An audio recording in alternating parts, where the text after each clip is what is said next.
Hi, I'm Jamie, and welcome to Sci-Fi-vision. I'm here with my co-host AJ, and today we have special guest Taylor Napier. Thank you so much for joining us. And Thank Taylor you for having me. Yeah, played thanks. Yeah. Maxim on Wheel of Time. Were you familiar with the books at all when you joined the series? I'd heard of them. I obviously done a little bit of research going into it, but I wasn't intimately familiar with them to be completely honest. I certainly have become quite familiar with them in the past few years, but no, starting off, I didn't. I knew that they were a big fantasy series and they had a lot of characters and pages and books, but that was about it. Have you since read parts of them at least? I know it's long, but parts of them. It's very long. I've read up to I believe I'm part of the way through book five right now. I try to keep up with where we are in the show, just because I don't want to. You don't want to know things your character shouldn't necessarily know. I mean, even though you kind of know your overall plot, your overarching plot, and you know where your character ends up. It'd be stupid to say that I didn't know what happens to him in the end, but you kind of want to keep your knowledge of the world as close to as possible with where you're at currently, because sometimes if you allow some things to seep in, it can mess with the way you're playing the character. If your character knows more than they should when you're acting the scene, basically. All right, that makes sense, AJ. What was it like filming that opening sequence of season 3 when the Black Aja attacked? There was so much going on. Yeah, that was really interesting. You know, the hardest thing, it's so cool watching it back because you see all of the beautiful visual effects work that our team does. But when you're doing it, none of that is there. And so you're trying to imagine it in your head. And we don't actually do a ton of green screen work. So we're just, at least in the street battle that you see that I'm kind of a majorly a part of, you just see a lot of people. I don't mean to simplify it down to this because the actors do a lot of work to channel it and inhabit it and to make it feel real, but you just see a lot of people doing hand motions and then you're trying to react to it. And so you're trying to figure out where all of the weaves are going and what that weave might look like and how your reaction to that is going to be, especially when someone is doing something to you through channeling, because you're actually the one selling it with your reaction to your face on your face and your body. So if someone's like crunching your arms or bones with it, you have to sort of mimic that, or throwing you back. You have to figure out kind of what that looks like and how that feels. But it's an amazing experience. It's so big and so massive. And we do as much, other than the weaves and the channeling, we do as much practical as we possibly can. So there's this big moment where Alana, the character that I play, her warder, kind of rips the street up. They've enhanced that with visual effects, but we actually ripped the street up.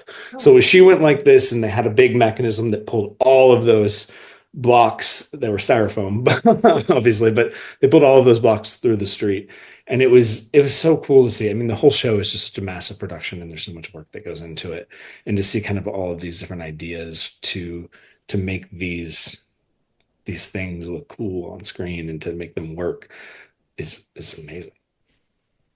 Right. Then you make me wonder, I'm the crazy one who stayed up till 4 a.m. last night to watch it. I know, Okay, great. So but I you've watched the seen new one. Yeah, I was going to seven. ask. I know it's not totally spoiling him anyway, just to say there was a battle, but I'm assuming that had to have even more, digital because there's so many. I know there's got to be a lot of extras too, but obviously there's a lot of Trollocs and a lot of that has to be Yeah. digital. How is that different filming that kind of battle? I mean, that is actually, in so many ways completely the same and completely different. Really? That battle was massive in that we probably had 500, 600 extras some days on set for that Oh, for wow. those battles. And all of they digitally enhanced the Trollocs, but one of the things that I don't think people appreciate is there actually are stunt performers in those costumes in almost every single one of them. And the physicality that they have to go through to be able, because they're also on stilts. Oh, So wow. I didn't know it's that. it's a massive undertaking for those stunt performers. And it's also, we filmed in the summer. It was like late summer, so it's hot, and they're in these like furry, sweaty costumes. I can't imagine they had a very, I mean, it might have been fun, but it also was probably a nightmare for them. Those battle sequences in that episode are, I mean, a lot of that, at least once you get back to the town square, a lot of that was rehearsed for almost a month with some of those background extras because I don't know that it reads as much, but every single person who's on screen fighting as an extra or a Trolloc had their own track that they were on, their own fights that they were. It wasn't just like a melee, like you do this and go go go, because people are swinging axes and even if they're fake, prop swords and all of these things around, and there's fire and there's explosions happening. So we have to be safe and we have to make sure that people are in a specific spot and they're doing something. Everyone knows what's going on because you don't want anyone to get hurt because that's the last thing that doesn't help anyone making this show. And so the choreography and how intricate that was is really quite something to witness. But I mean, even for the bows and arrow, even for the archery, which is what I was primarily doing there in that battle, I rehearsed probably for 2.5 weeks of Oh, just archery classes. Um, and then obviously once you get into it, like I imagine it, what happens in a real battle, it all kind of goes out the window, and you're just firing as quickly as you possibly can to make it look as cool as possible. I was actually lucky in that we couldn't have any, for safety reasons, we couldn't have any real arrows except for a couple shots. So it's mostly just me miming it and then them painting it in with VFX later. But it was a really special thing to film because with technology and AI, I'm not sure how much longer we'll be doing scenes like that. So I really feel lucky to be a part of it. yeah. He freeze? No, he's there. AJ. I thought you froze. Um, Sorry. no, I'm good.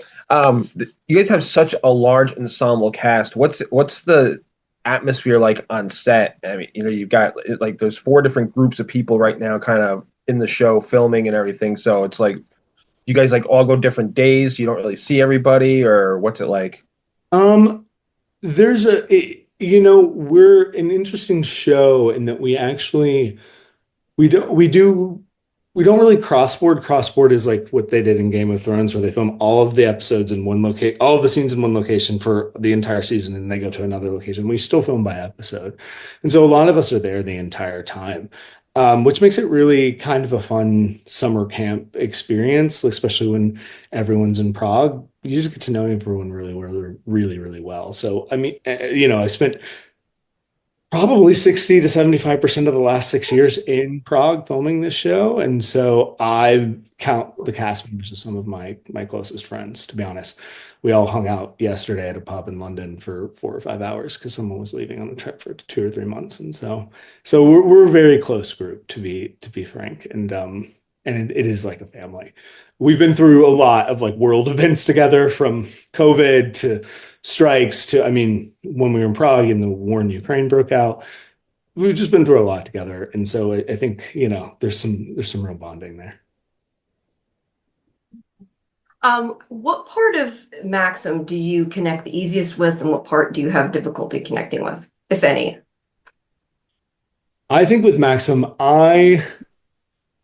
quite snarky, and he uses a lot of humor to get through kind of difficult situations that he might be experiencing. And so I definitely draw on that in my own life. I feel like that's certainly come through. The other thing I would say is it's not really in this season, but there was a scene from in season two where he's checking himself out in his dagger, his knife at the end of season two, in his reflection. And I got caught by one of the writers staring in a mirror at a restaurant where we were all at dinner. And so I think that's probably made it into the scripts because of that. So maybe I'm a little bit vain and a little bit of a narcissist, and there's a little bit of that in Maxim. But I think in terms of Maxim wears his heart on his sleeve too, and I think that's maybe the biggest departure for me. Is I can be. I mean, I'm doing an interview now, but outside of this, I'm pretty reserved, and so it can be that's probably the biggest departure between the two of us. Is I don't think I don't quite show my emotions as clearly as he does. AJ? Um, if you could be any other character on the show, who would it be and why? That's always such a hard question. I would definitely be one of the Forsaken because they're so fun. Um, it's always good to play a villain. Um, I just because I admire her work so much, I shouldn't play it because I would be awful compared to her. But I actually think that the actress who plays Maggette and Laia Costa, who's this beautiful, wonderful Spanish actress, I would love to play that character just because that character is so unhinged. And so just like I'd love a character that anytime they walk into the scene, you don't know what is gonna happen. And that's definitely that character. I mean, she'll do anything, anything. And that's really fun to play as an actor, just because, I mean, she turned someone into a gray man. She someone's eyes. She's spitting some food this season, and she's used compulsion. She's done it all. So that would be fun to do. I wanted to ask you about the scene with Alana whenever she turns off the bond before she gets Yeah. hurt in that one scene in the other episode. Um, I was just kind of curious. He left when she turned off the bond, but if she hadn't turned it back on, do you think he really, I mean, was he going to leave for sure for good? Or would he have kind of stuck around? Because I honestly thought when she got hit that he was going to come back and be like, oh, I hung around anyway, which obviously she turned the bond back on. But I was just curious your own opinion. Yeah. Yeah, he would have definitely stuck around and come back, but he wasn't going to tell her that. So you turned the bond back on 5 arrows ago is definitely just Maxim sort of not wanting to admit how much he loves her in that moment and how much he came back for her. And I think he probably got about 30 feet down the road and was like, what am I doing? But by that point, it was already kind of, Alana had already stormed off, got into her position, and he just spent the rest of the time looking for her and, just happened to find her at the right moment. All right, fair.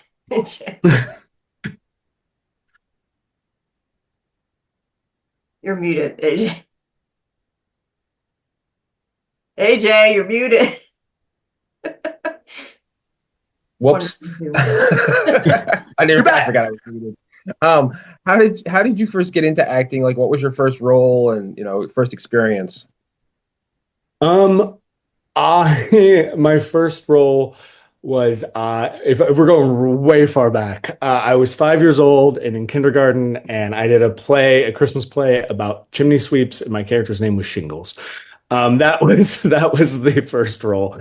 But I kind of got into acting. I started doing it in high school because despite doing so many stunts on this show, I was massively, massively uncoordinated and was really bad at sports, and so just sort of naturally found my way into acting. And I did a bunch of different versions of it. I did like public speaking competitions, and then eventually just kind of was like, this is what I love to do. And so I went to undergrad drama school, and then I went to graduate drama school. And I think basically by the time I was 14, I just had decided that this is what I was doing with the rest of my life.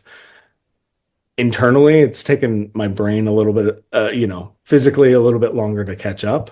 Just because sometimes I doubt myself, and sometimes um, uh, I should say my heart had decided that my brain needed to catch up. And yeah, I mean, I've been doing this since then, and it's kind of the only thing, even though I try to escape it. You talked earlier about the bow and arrow and everything, but I'm assuming you've gotten a lot of weapons training, swords, everything, fighting, just stunt training in general. What has that been like? And I'm assuming there's been a lot of it for this. That's for sure. Yes, there's been so much.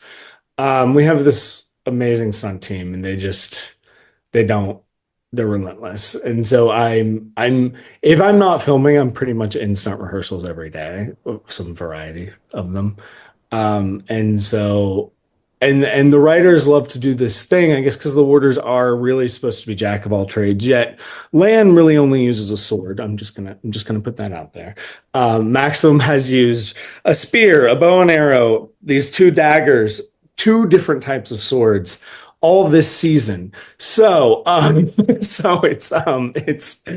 lot of different training, and a lot of different weapons, and just trying to get to a point where I feel comfortable with all of them and can do a little bit with each of them, but I think but it's been a blast. I mean, I what a great gift as an actor, performer, or just as a person to be able to have all these new skills and get paid to learn them.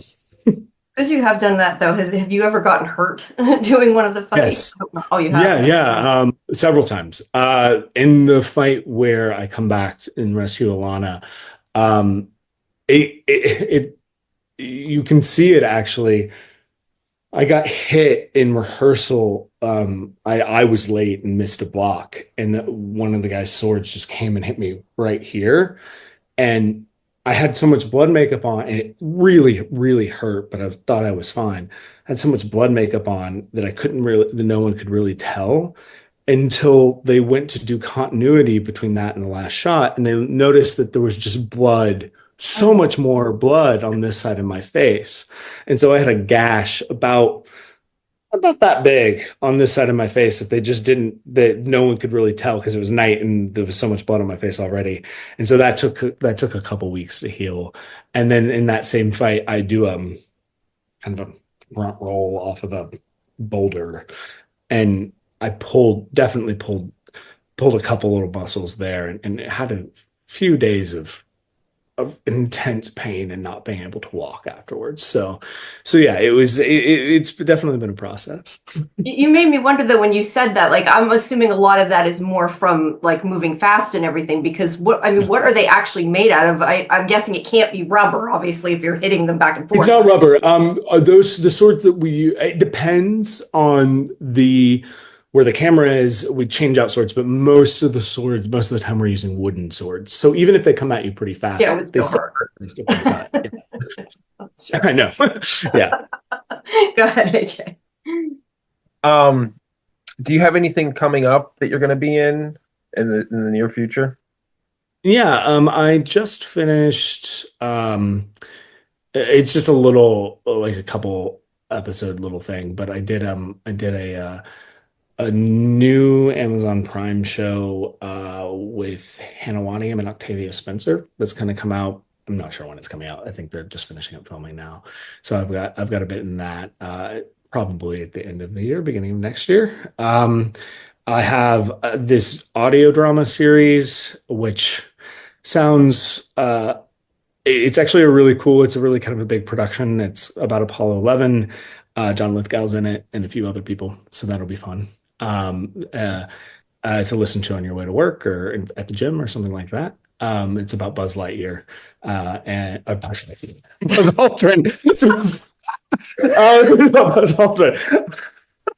Oh, that was good. I was like, that I can't believe I just did that. It's actually a Toy Story retelling of nothing. It's about Buzz Aldrin. And so that's a really cool one. I play one of the other astronauts on the mission. Yeah.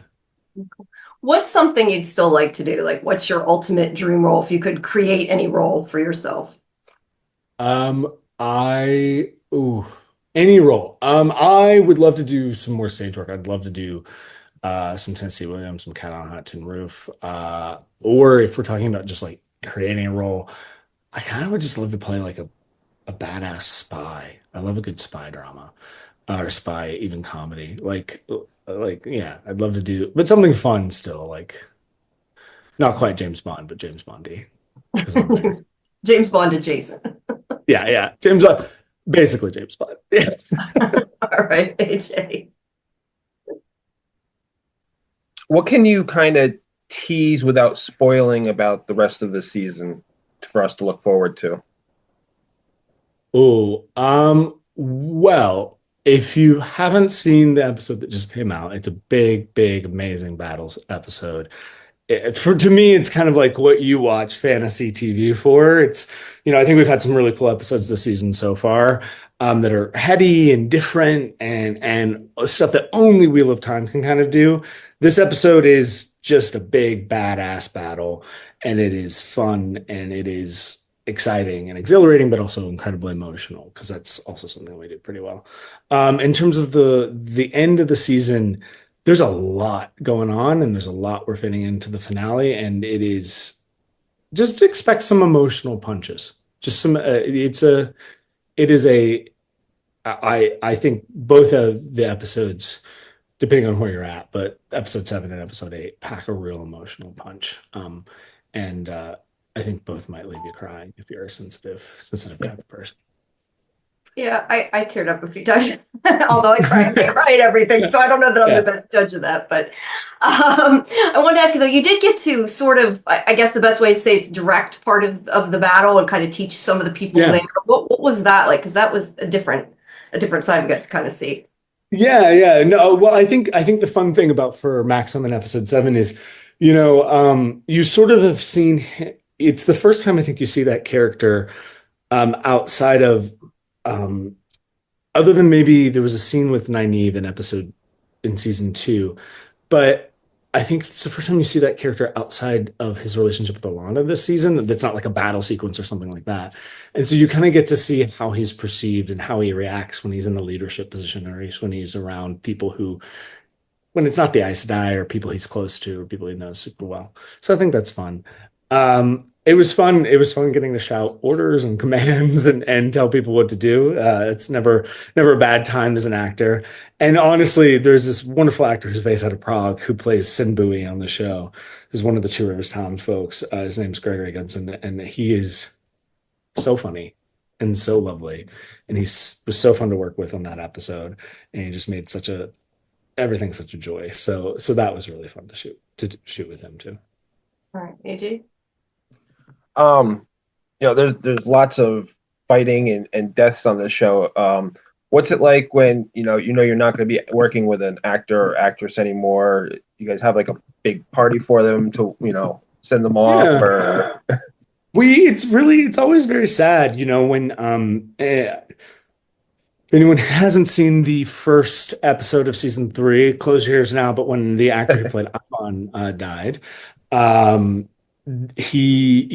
Priyanka Bose, who plays Alana, and Anthony had so wonderfully stepped in for another actor who had played the character in the first 2 seasons, but ultimately couldn't do the role in season 3.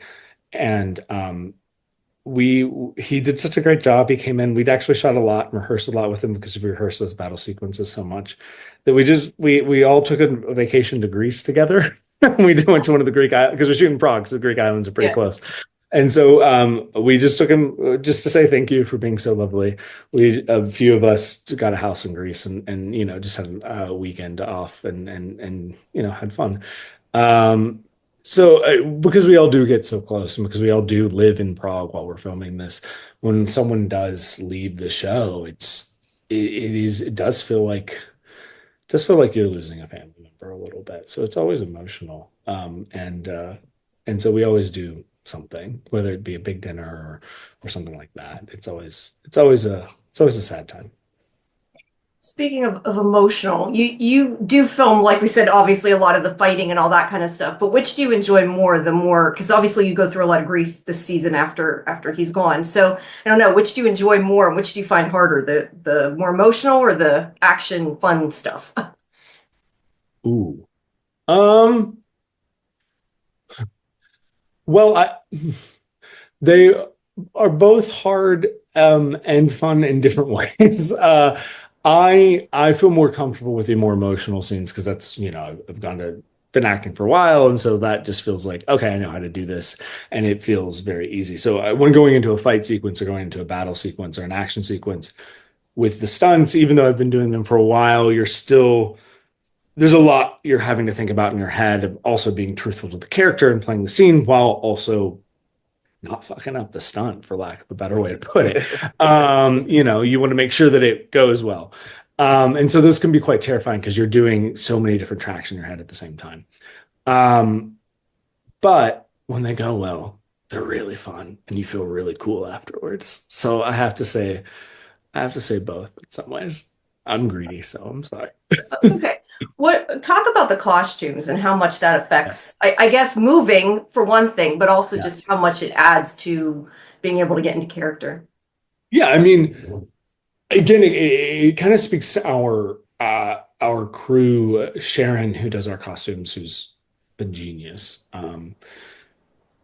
She is so detailed, and I can't even explain to you the work that goes into all of the costumes on the show. So it's very, very helpful to be in these garments because they make you feel, they transport you as an actor. Costuming is so important as an actor because once you put on the clothes, suddenly you move in a different way. You move like the character. Your posture changes. You view the world in a different way. I think anyone who's like has put on a business suit from wearing, you know, pajamas knows the difference your body suddenly takes on when you have that sort of that on. So it's the same thing as an actor, you know. In this last episode, Maxim finally kind of puts on all the armor and all of the kind of leather kind of jacket, which was very difficult to move in, but so beautiful and so wonderful. Such wonderful work that suddenly you're like, oh, I do feel like a general. I do feel like I have power here. And suddenly you're walking different, and it really does inform the character. And the whole world of the two rivers, it also set Maxim and Alana apart because they look so different. They're dressed so differently than those characters. And so suddenly you do feel like an outsider. You do feel, lack of a better term, a little bit like a superhero when you're around all these people who are in like very simple garb. You're like, oh, right, my character does have like heightened abilities and is a little bit of a different status socially than these people. And and then you're like, then that you bring that into scenes. But the work that goes into those costumes is second to none, and the details for everyone, I think, really, really bring a lot to their performances. I know we've got a few minutes before we hit 30 minutes, but what's been your favorite scene? Um, I think my favorite scene to film, so many of them are great, but I actually think it's if you haven't seen episode 7, then you won't know what this means, but I think it's the fig scene with Alana. I think that was Oh, really fun. yeah. Yeah, yeah, because it was just such a it was we just had fun on that day. And after those characters have been kind of at each other's throats for the entire season, it was nice to have something where, you know, I didn't have to manufacture hatred for or feelings, negative feelings for Priyanka, because that's a hard thing because she's so wonderful. So it was nice to just sort of give into to kind of your natural instincts about the person you're in a scene with. I was gonna say And it's been yeah, so they've been so down and stuff too. It was nice to see something that yeah. wasn't so It was sad. sometimes it's nice to play an upbeat when you've been playing, you know, down for months. It's nice to be able to smile. What would you like to see to get to play for Maxim? What would you like to see happen? I know you've read the book, so maybe you know some of Yeah. what's coming, but what's something either from the book or just if you were writing it that you would like to have to get to play?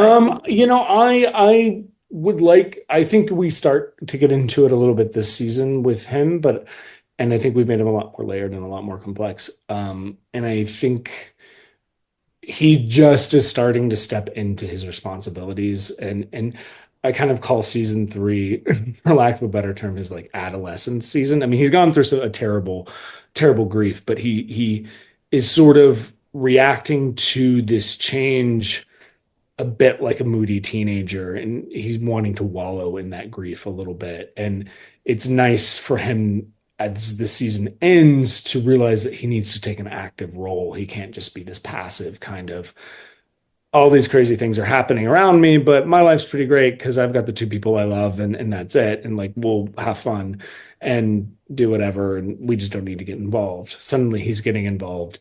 And by the end of the season, he's realizing I got to step up and be a part of this, and do my part, even if it's not what I would necessarily want to be doing with my life. Because I do think ultimately he'd rather be, you know, doing anything else. But but at the end of the day, this is what he's chosen, or what has been chosen for him, and he kind of has to get on board and inhabit it, and maybe grow into it and grow to love it. All right. Well, I know we're at 30 minutes. Thank you so much for taking time to do a longer conversation with us so Yeah. we can No. be on our show. We review the show every week, so we'll be doing that on Tuesday, but it was great to talk to you. Okay. Yes, It was thank really you for lovely to joining talk us. about with you. Yeah, I really enjoyed getting to speak to you both. Thanks a lot. All right. Have a good rest of your, I guess it's still afternoon. My brain is not. Yeah, there's still some sunlight here. Oh, that's right. I forgot. You're in the UK. You're a different Yeah, time. I'm in the UK, so I am. Yeah, it's almost 8 o'clock I for have him. of one other like interview in a little bit of time, and I'm like, do I need to try to get out some sort of light source, or will there just be enough sunlight for me to be able to pull it off before it sets? But yeah, I've got a couple more hours of daylight. But Okay. yeah, enjoy the rest of your day. So. Okay. Bye-bye. Bye. Thank you for watching. Please like the video and subscribe to Sci-Fi-vision, where you can also check out all our other interviews. Join us tomorrow and every Thursday at 8 p.m. Eastern, where AJ, Karen, and myself will be reviewing and breaking down The Last of Us. Then 11 p.m., Scarlett and I will be starting our coverage of Toward Zero. Sunday at 11, Scarlett and I will be doing our Yellowjackets roundup for the season, as well as theories and predictions for next time. Then every Tuesday at 10 p.m., join myself, AJ, and Karen for our weekly roundup, where next week, of course, we'll be covering the season finale of Wheel of Time, as well as more Doctor Who Surreal Estate